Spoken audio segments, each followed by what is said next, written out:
Amy wrote in her diary, "When light is blocked, darkness appears. But is darkness caused by a lack of light? Or is it something hidden behind it? He is summoning me out of this mysterious shadow." Amy has always believed that light is the only truth. Her diary is filled with her profound faith in the Bible and faith. This belief, for her, is an absolute truth, and she lives for it, even though something seems to be tearing apart. She is the salt of the earth, a pure soul. The news of Amy's passing came to me through an unexpected phone call. When the phone rang, I didn't expect it to take me on a dramatic journey of exploration. 911. "What is your emergency address?" A voice came from the other end of the phone. My wife. She shot herself. Brian Farnian choked up as if his soul had been consumed by darkness. "We need help. Please." Brian listened to the operator's calm tone while suppressing panic. They said they would send someone immediately. But for me, this is not just a normal death investigation. The name Brian Fanyang echoes coldly in my mind. The wife of a police officer. Yes. This is not something I have seen before. There are so many questions without answers. Something seems off. Amy has left. But it's not as simple as people imagine. "Are you sure?" Brian asked. "Yes, of course. Brian is a respected evidence technician at Westfield Police Department. We all know you. But at the same time, you are not just an employee. He is a husband who has just lost his wife in a mysterious event. We all know that Brian was highly respected when he walked into Fanyang's house. What did you see?" Then I walked into the restaurant and saw Amy Fanyang's body in a pool of blood on the floor. I saw a .45 caliber Smithsonian handgun on the stairs, pointing towards the ventilation line where there was a police radio email and a chair. On this table, there is a peanut butter sandwich filled with jelly on your plate, and an empty plate with some bloodstains on it, which is Brian's behavior upon arrival. He looked shocked. He looked straight ahead. She was very angry. You might explode too quickly. Hesitate. I was the only person who could make her so angry. I offer my condolences and say to Brian, "Do you know that I will conduct a thorough investigation based on the numbers, which is the standard of the district prosecutor's office? Participating in the suicide investigation is one of our tasks at the district prosecutor's office, which is to investigate all these deaths and tell us what happened." Just before she realized she was in this state, so I was trying to understand the scene. I saw the wound on her head, and at that moment it seemed wrong. How could such a thing happen? On the afternoon of May 8, 2018, Massachusetts police detectives arrived at a farm in Westfield. Amy Fanyang, 51 years old, died in a restaurant. Detective Mike McNally. Amy suffered a gunshot wound to the head and was lying in a pile of blood that had started to coagulate on her husband's left side. Westfield Police Department Detective Brian Fanyang called 911 a few minutes ago, reporting that his wife had shot herself in a restaurant. The area had been secured for medical personnel and was in chaos as detectives worked to piece together clues about what had happened. There were blood spatter marks around the window frame from the dining room into the hallway. A pair of glasses appeared to have reddish-brown stains on them, along with the bullet. Detectives Brendan O'Toole and Mike Blanchett were on the scene. The bullet was actually found in the front porch area, while the shell casing was still located in the dining room. We could see the trajectory of the bullet passing through Amy's head. The bullet struck a cabinet and came to rest somewhere in the hallway. Brian was sitting in a chair with his back against the wall, in the presence of the chief of police from the Westfield Police FAO.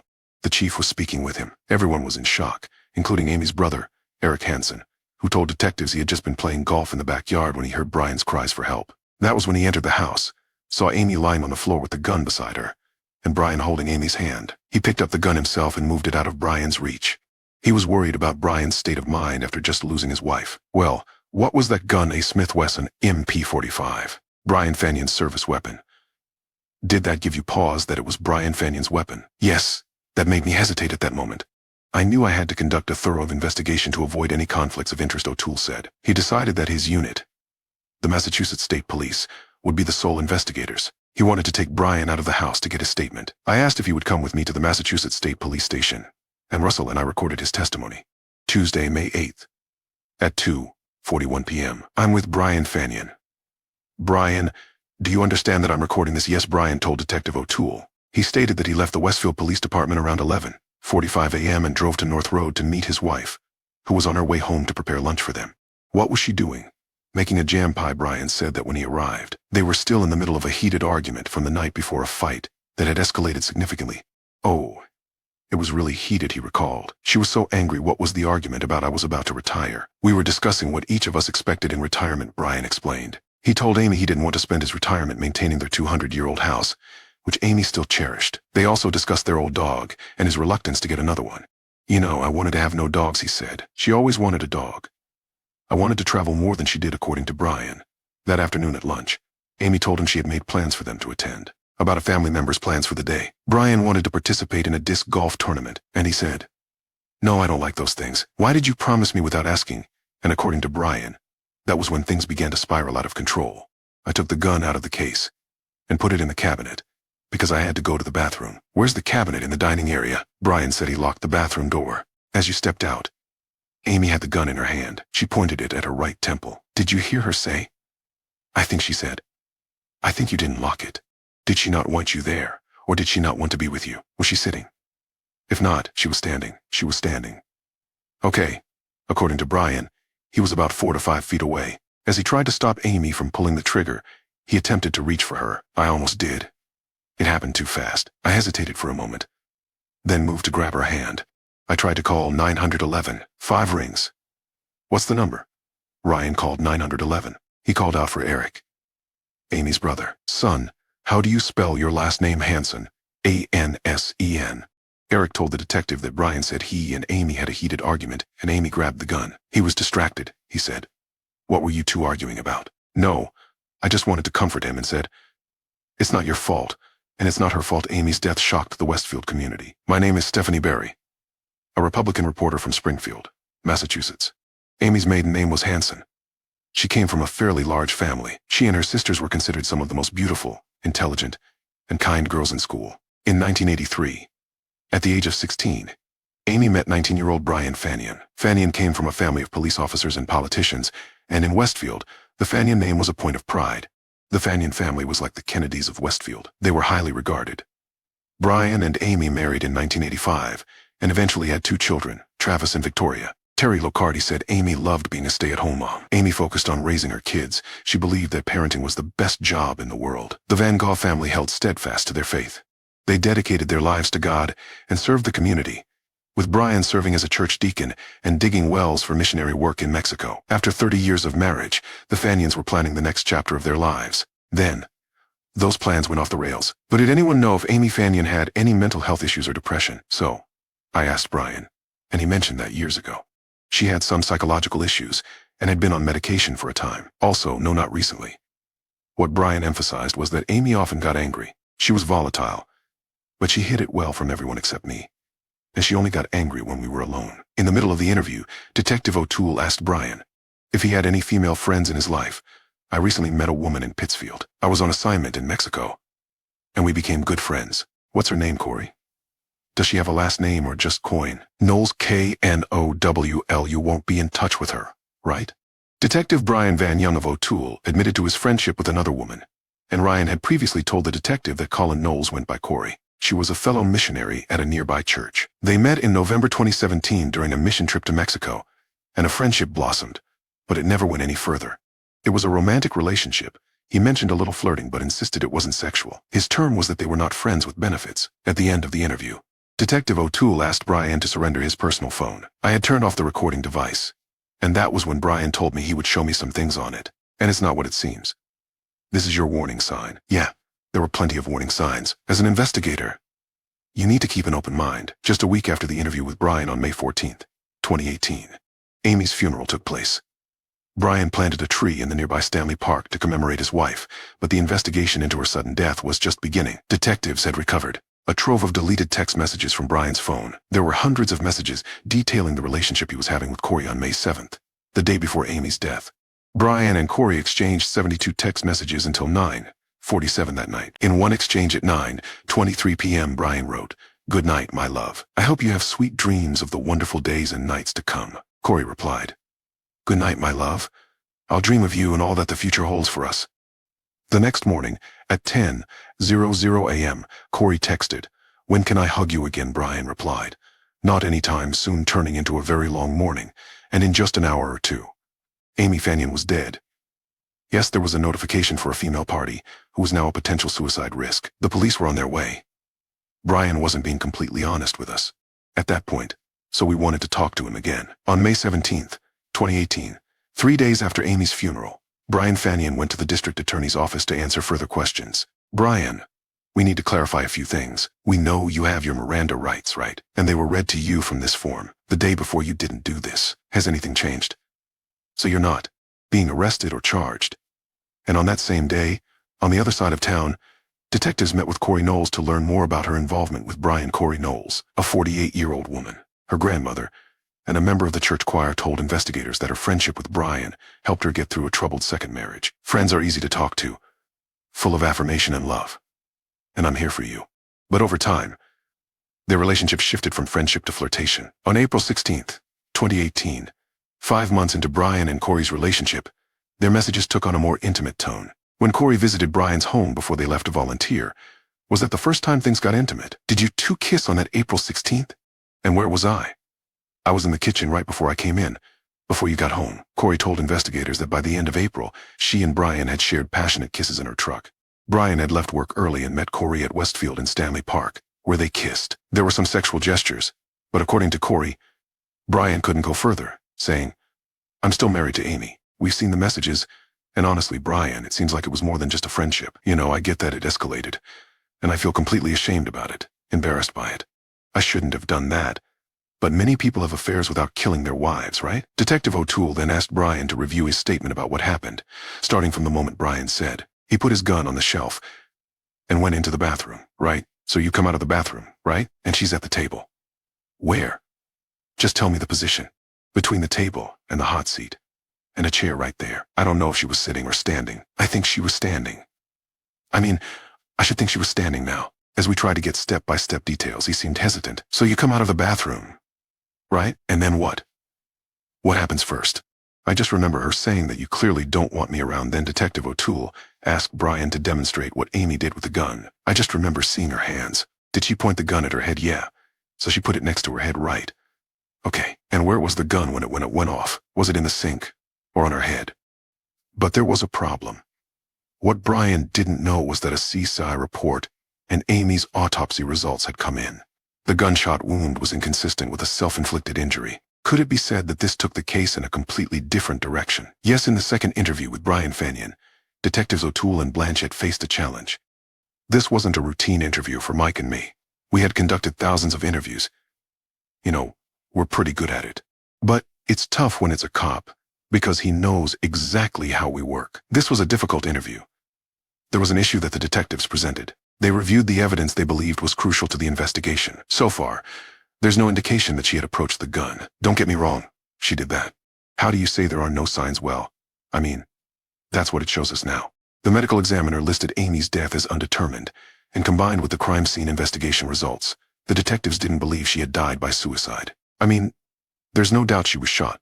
But the question is, from what distance? It's right there. And I'm telling you, I'll do what you need me to do. But I'm telling you, it's right there. In Amy's case, the distance is crucial because for self-inflicted gunshot wounds, the residue known as gunshot stippling escapes from the gun and leaves a distinct pattern inside and outside the wound. What's shown here is called point mapping. Like you're Brian. You know, you get it. It's like mapping the gunshot, and all the things I do, I can't do it without honor, Brian. There's no honor in saying it. Because the gun was there, fear took over. And then they were wrong. I'm telling you, they were completely wrong. Because that's pure fear. Other options, you pee your pants a few feet away. You shoot her. She doesn't have a sandwich. Not happening. No way. Fanny's infidelity came to light. The crime scene report in hand showed the detectives suspected Fanny might have shot his wife, but they still needed more evidence.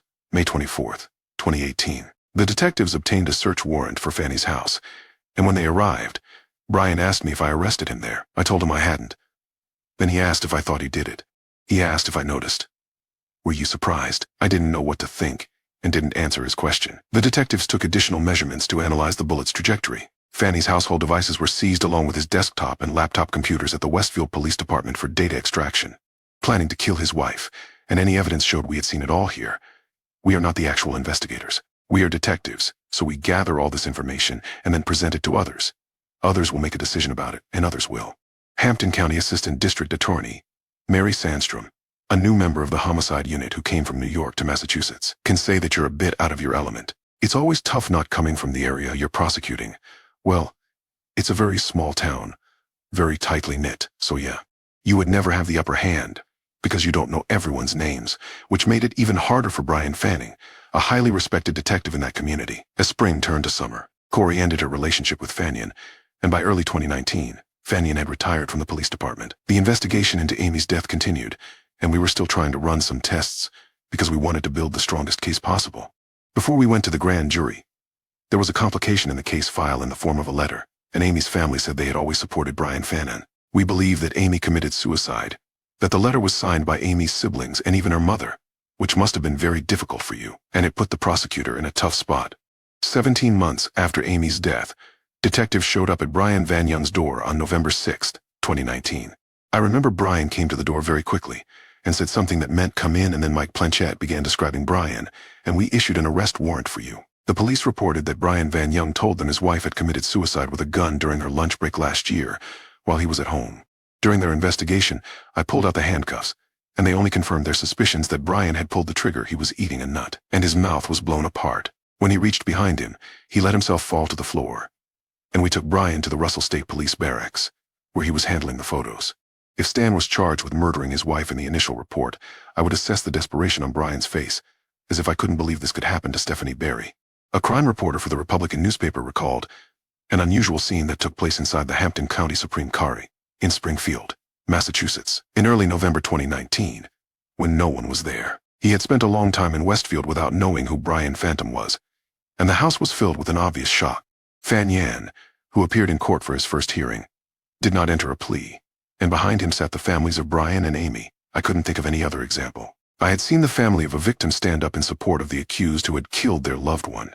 And despite the lack of support from Amy's family members, 88 Sandstrom continued to build his case. What kind of person was Amy Fannin? She sounds like a fairy tale. Completely devoted to her family, according to Sandstrom. The night before Amy passed away, she was making a gift for an upcoming baby shower she planned to attend and was texting her daughter, Victoria. Did anyone ever say that Amy had intentions of committing suicide? She was not someone who was ready to die. Amy was healthy and happy. What do you think Brian Fannin's motive was? He was ready to start a new chapter in his life without Amy Fannin. He had chosen Corey as his partner, and Amy was the only thing standing in his way right now. And that's always the million-dollar question.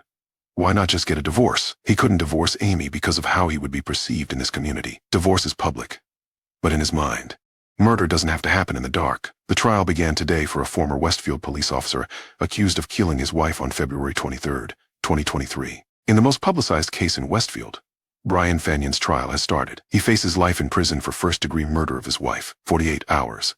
There have been numerous interview requests sent to Brian Fannin, his attorney Jeffrey Brown, and family members of both Amy and Brian, but none have responded. This is a high-profile case, drawing a lot of attention. How do you feel about this trial?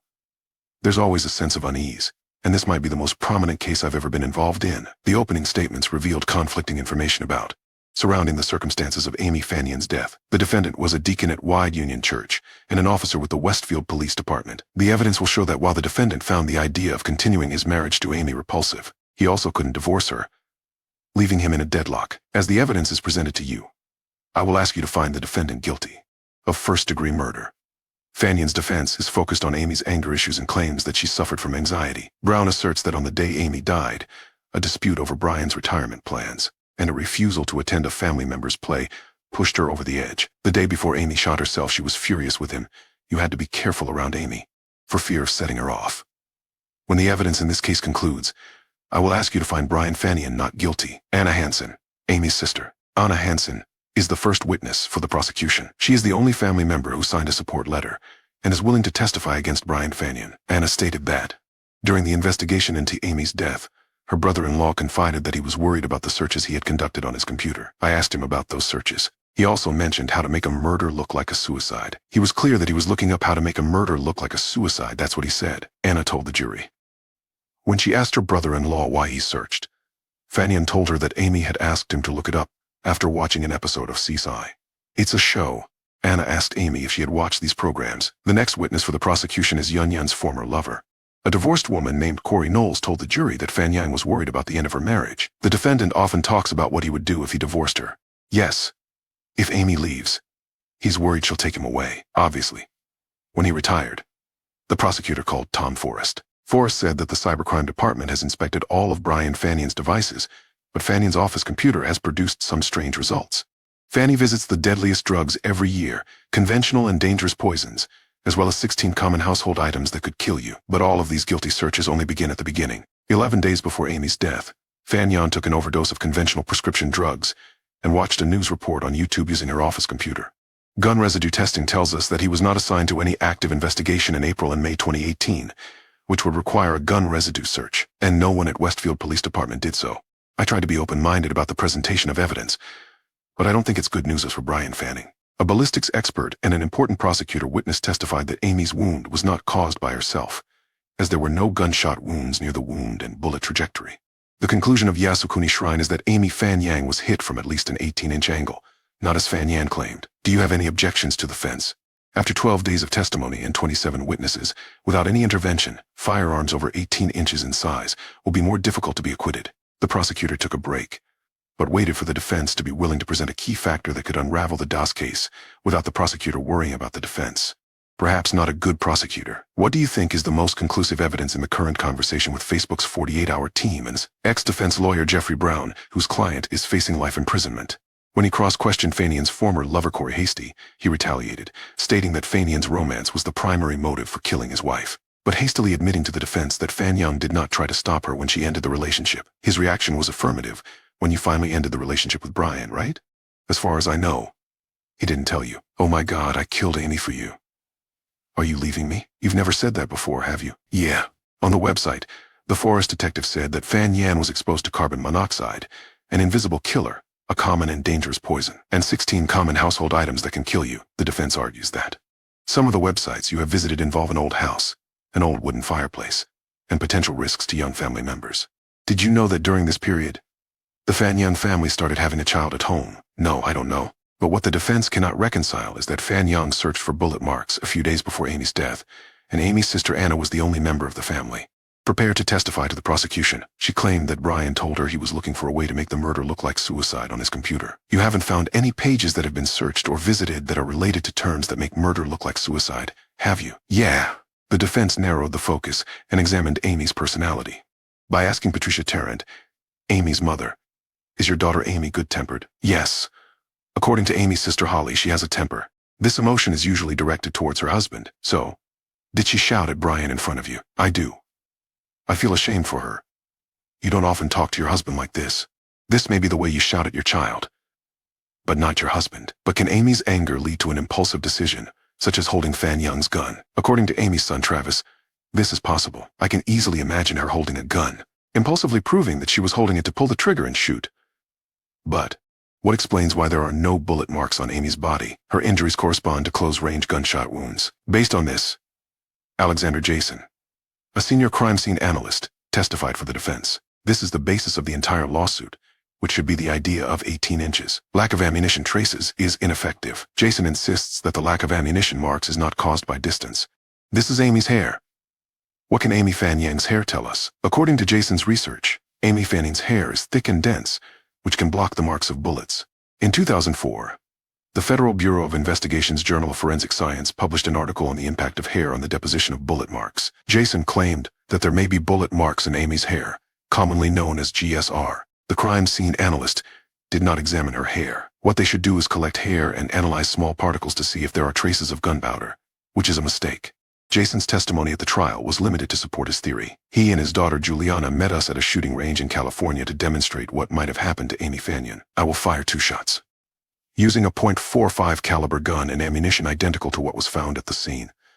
Jason fired a shot into a pile of hair, supported by a ballistic skin simulation. So you just fired a .45 from a distance of 3 inches. Through the hair.